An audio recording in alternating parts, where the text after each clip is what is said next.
एक पूर्व जन्म में बोधिसत्व ने नागलोक के वैभव को देखकर अगले जन्म में नाग राजा बनने की इच्छा की और धर्मपरायण जीवन जिया। इस इच्छा के फलस्वरूप उनका जन्म चंपा नदी में नाग राजा चंपेय के रूप में हुआ।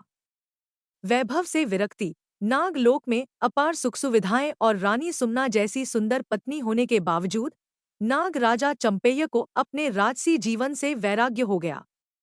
उन्होंने शीलपारमिता, धार्मिक आचरण की पूर्णता का अभ्यास करने और मानव जीवन प्राप्त करने की इच्छा व्यक्त की। शील व्रत का पालन, सांसारिक प्रलोभनों से बचने के लिए वह उपोषित व्रत के दिनों में मनुष्यों के लोक में जाकर एक चींटी की बाम्बी पर ध्यान लगाकर लेट जाते थे, यह जानते हुए भी कि ऐसा करना खतरनाक था। नागिक द्वारा बंदी एक बार जब वह ध्यान में लीन थे तो एक संपेरे ने उन्हें पकड़ लिया।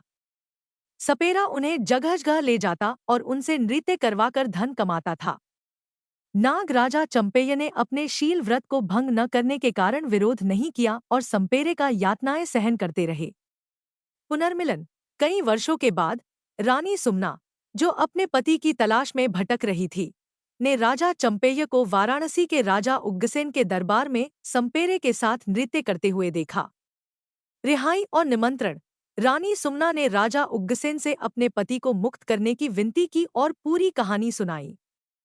राजा उग्रसेन बहुत प्रभावित हुए और उन्होंने नाग राजा चंपेय को आजाद कर दिया।